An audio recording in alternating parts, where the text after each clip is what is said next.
शेवटी देशाचे पंतप्रधानांना देशाच्या भविष्याची सर्वात जास्त काळजी आहे. कारण का देशाच्या भविष्याची काळजी घेण्यासाठीच देशाच्या जनतेने त्यांना पंतप्रधान पदावर बसवलेलं आहे.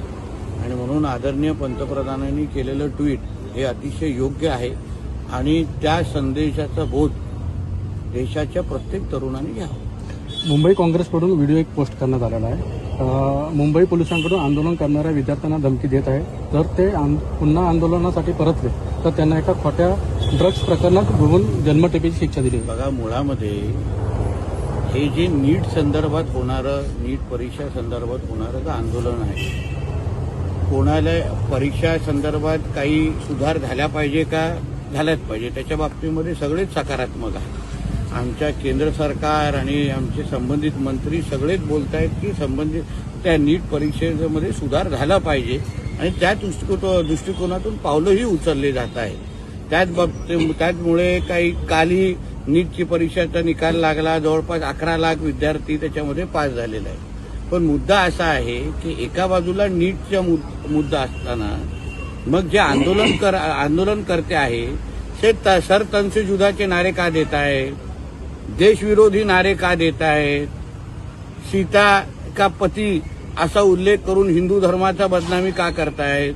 मग सीता का पतीचा उल्लेख झाला तर मग आयशाचा पण पतीचा उल्लेख करा एवढी हिंमत असेल तर. आमच्या सैन्यावर आरोप कशाला करतायत, सैन्याला शिव्या कशाला देत आहेत, आमच्या पोलीस दलांवर हात कशाला घालतायत. हे सगळं करणारे विद्यार्थी कधीच असू शकत नाहीत.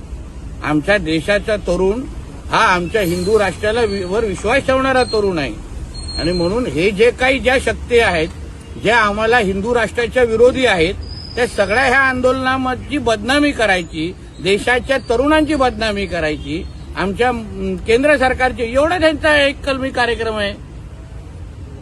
आणि म्हणून हे कुठले जे काय हे काँग्रेस आणि हे सगळे जे पक्ष त्याच्यात जे घुसलेले आहेत ना, त्यांना आमच्या देशाच्या विरोधी असलेल्या प्रत्येक शक्तीला ताकद द्यायची म्हणून ह्या सगळ्या गोष्टीचे ट्विट करतायत. राहुल गांधी असं म्हणतात की तुम्ही आमच्या तरुण पिढीला भविष्याला सर्वात मोठे नुकसान पोहोचवलं आहात. राहुल गांधी यांच्या मोदींवर निशाणा.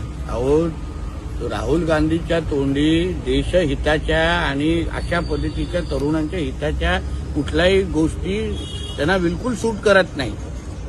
कारण का म्हणूनच त्यांना घरी बसवलं आहे, म्हणूनच त्यांच्या काँग्रेस पक्षाला घरी बसवलं आहे. वारंवार त्यांना पराभवाचा सामना करायला लागलेला आहे आणि म्हणून राहुल गांधींनी आपल्या उंचीप्रमाणे, राजकीय उंचीप्रमाणे आदरणीय मोदी साहेबांबद्दल बोलावं. वडंटीवार असं म्हणतात पेपर हा केंद्र सरकारची जबाबदारी, ही जबाबदारी प्रधानांची आहे. त्यांचा राजीनामा घ्यावा, भाजप लाज असायला हवी. आमच्या कार्यालयाबाहेर आंदोलन करत होते. त्यांच्या कार्यकाळामध्ये, काँग्रेसच्या कार्यकाळामध्ये कितींदा नीटचा पेपर फुटला, कितींदा त्यांनी पंतप्रधानांचा राजीनामा घेतला, कितींदा त्यांनी त्यांच्या शिक्षण मंत्र्यांचा राजीनामा दिला. हे त्यांनी पहिला हिशोब तरी सांगावा ना ह्या वडेट्टीवारांनी.